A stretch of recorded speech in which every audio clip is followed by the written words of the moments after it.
எல்லாருக்கும் வணக்கம்.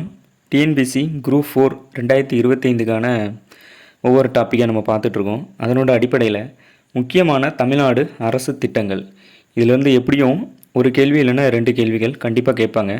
அந்த திட்டம் ஆரம்பிக்கப்பட்ட நாள், அப்படி இல்லைன்னா இது எங்கே ஆரம்பித்தாங்க, அதனால் யார் பயனடைஞ்சாங்க அப்படிங்கிற மாதிரியில் கேள்விகள் வரலாம். இந்த வீடியோவில் 9 திட்டங்களை பற்றி நம்ம ஒவ்வொன்றா பார்ப்போம். ஃபஸ்ட்டு கலைஞர் மகளிர் உரிமை திட்டம், அடுத்து காலை உணவு திட்டம், அடுத்து விடியல் பயணம், அடுத்து மக்களை தேடி மருத்துவம், அடுத்து புதுமை பெண் திட்டம், அடுத்து தமிழ் புதல்வன் திட்டம், அடுத்து இன்னுயிர் காப்போம் திட்டம், அடுத்து நான் முதல்வன் திட்டம், வேர்களை தேடி திட்டம் அப்படிங்கக்கூடிய 9 வகையான திட்டங்களை நாம் இந்த வீடியோவில் நம்ம பார்க்கலாம். ஃபஸ்ட்டு இது என்ன அப்படின்னா கலைஞர் மகளிர் உரிமை திட்டம். இது எப்போ ஆரம்பிக்கப்பட்டது அப்படின்னா 15 செப்டம்பர் 2023 அந்த டைமில் ஆரம்பிக்கப்பட்டது. இது யாருடைய பிறந்தநாளில் ஆரம்பிக்கப்பட்டது அப்படின்னா அறிஞர் அண்ணா அவங்களுடைய பிறந்தநாளில் ஆரம்பிக்கப்பட்டது. பெண்கள் சுயமரியாதையுடைய வாழ வழி செய்தது. என்ன அப்படின்னா மாதந்தோறும் 1000 ரூபாய் அவங்களுடைய மகளிருடைய கணக்கில் டெபாசிட் பண்ணுவாங்க. மாதம் 1000 ரூபாய், மொத்தம் வருடம் 12,000 ரூபாய் அவங்களுக்கு கிடைக்கிற மாதிரி வழி வகை செய்யக்கூடிய திட்டம் தான் இந்த கலைஞர் மகளிர் உரிமை திட்டம். இந்த கலைஞர் மகளிர் உரிமை திட்டத்தில் சுப்பிரமணிய பாரதியாருடைய ஒரு மேற்கோள் ஒன்று கொடுத்துருக்காங்க. ஆணும் பெண்ணும் நிகரென கொள்வதனால் அறிவிலோங்கி இவ்வையகம் தலைக்குமாம் அப்படிங்கிறத கொடுத்துருக்காங்க. யாரிலிருந்து? மகாகவி சுப்பிரமணிய பாரதியார். அடுத்த திட்டம் காலை உணவு திட்டம். 15 செப்டம்பர் 2022 ஆரம்பிக்கப்பட்ட திட்டம். அறிஞர் அண்ணா அவங்களுடைய பிறந்தநாளில் தான் இந்த திட்டத்தை அறிமுகப்படுத்துகிறாங்க. இந்த திட்டம் யாருக்கான திட்டம் அப்படின்னா சிறு குழந்தைகள் 1லிருந்து 5 வரை இருக்கக்கூடிய சின்ன ஸ்கூல் பசங்களுக்கு காலை உணவு ப்ரொவைட் பண்ணுற மாதிரி உள்ள திட்டம். இது முதல்ல எங்கே ஆரம்பிக்காங்க அப்படின்னா மதுரை சிம்மக்கல், அங்கே ஆதிமூலம் தொடக்கப்பள்ளி அப்படிங்கக்கூடிய இடத்துல தான் இந்த திட்டத்தை முதல்ல ஆரம்பிக்கிறாங்க.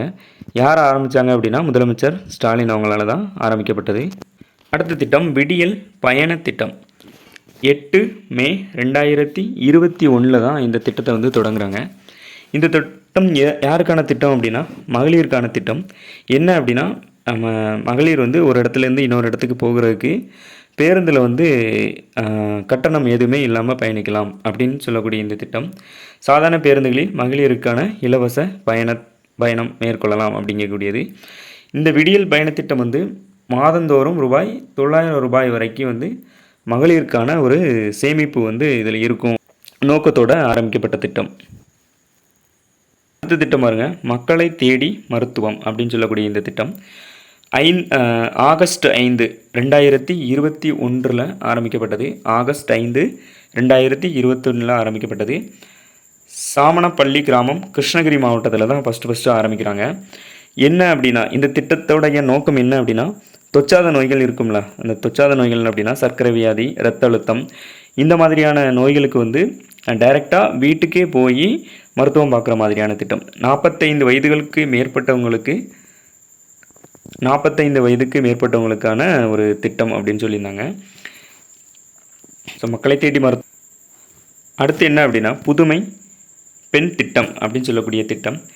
இது யாருக்கானது அப்படின்னா உயர்கல்வியில் பெண்களின் சேர்க்கையை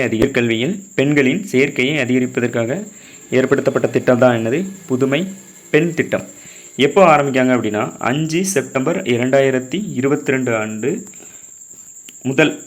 முதல் கட்டமாகவும் 2ஆம் கட்டமாக 8 பிப்ரவரி 2023 துவங்கப்பட்டது. இந்த திட்டத்துக்கு இன்னொரு பேர் இருக்குது. என்ன அப்படின்னா மூவலூர் ராமாமிர்தம் அம்மையாரின் உயர்கல்வி புதுமை பெண் திட்டம் அப்படின்னு சொல்கிறாங்க. இது உயர்கல்வியில் பெண்களுடைய எண்ணிக்கையை அதிகரிப்பதற்கான ஒரு திட்டம். இந்த புதுமை பெண் திட்டத்தில் என்ன அப்படின்னா அரசு பள்ளியில் 6லிருந்து 12 வரைக்கும் பயின்று உயர்கல்வி பயிலும் மாணவிகளுக்கு மாதம் ரூபாய் 1000 உதவித்தொகை இந்த திட்டம் மூலமாக என்ன பண்ணுது அப்படின்னா வழங்கப்பட்டு வருகிறது. அடுத்து தமிழ் புதல்வன் திட்டம். தமிழ் புதல்வன்கிறது யாருக்கானது அப்படின்னா மாணவர்களுக்கானது. அதாவது உயர்கல்வியில் ஆண்களின் சேர்க்கையை அதிகரிப்பதற்காக ஏற்படுத்தப்பட்ட திட்டம் தான் தமிழ் புதல்வன் திட்டம். இது எப்போ ஏற்படுத்துகிறாங்க அப்படின்னா 9 ஆகஸ்ட் 2024 எங்கே அப்படின்னா கோவையில் ஏற்படுத்தியிருக்காங்க. நம்ம ஃபஸ்ட்டு பார்த்தது புதுமை பெண் திட்டம், இது யாருக்கானது? பெண்களுக்கானது. அதுக்கடுத்து பார்த்தது தமிழ் புதல்வன் திட்டம், அது யாருக்கானது அப்படின்னா ஆண்களுக்கானது. அதுலேயும் உயர்கல்வியில் எண்ணிக்கையை அதிகரிப்பதற்காக ஏற்படுத்தப்பட்ட திட்டம். அதில் சொன்ன மாதிரி தாங்க. அதாவது என்ன அப்படின்னா அந்த 6 முதல் 12 வரைக்கும் அரசு பள்ளியில் படிச்சிருந்தா உயர்கல்வி பயில்றவங்களுக்கு மாதந்தோறும் 1000 ரூபாய் உரிமை தொகையாக வழங்கப்பட்டு வருகிறது. அடுத்து திட்டம் என்ன அப்படின்னா நான் முதல்வன் திட்டம். 1 மார்ச் 2022 கலைவாணர் அரங்கத்தில் வச்சு இந்த திட்டத்தை அறிமுகப்படுத்துகிறாங்க. என்ன அப்படின்னா ஆண்டுக்கு 10 லட்சம் இளைஞர்களுக்கு திறன் மேம்பாட்டு திட்டம். ஆண்டுக்கு 10 லட்சம் இளைஞர்களுக்கு திறன் மேம்பாட்டு திட்டம். இதனுடைய தொலைநோக்கு பார்வை என்ன அப்படின்னா தமிழ்நாட்டின் உயர்கல்வியில் மொத்த சேர்க்கையை அடுத்த 3 ஆண்டுகளுக்குள் தற்போதைய 51% 100% உயர்த்த வேண்டும். தமிழ்நாட்டின் உயர்கல்வியில் மொத்த சேர்க்கையை அடுத்த 3 ஆண்டுக்குள் இப்போ இருக்கக்கூடிய 51% 100% மாற்றணும் அப்படிங்கிறது இதனுடைய தொலைநோக்கு பார்வையாக இருக்குது. நான் முதல்வன் திட்டம் 1 மார்ச் 2022.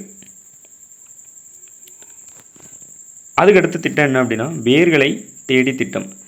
24 மே 2023 அறிமுகப்படுத்துகிறாங்க. எங்கே அப்படின்னா சிங்கப்பூரில்.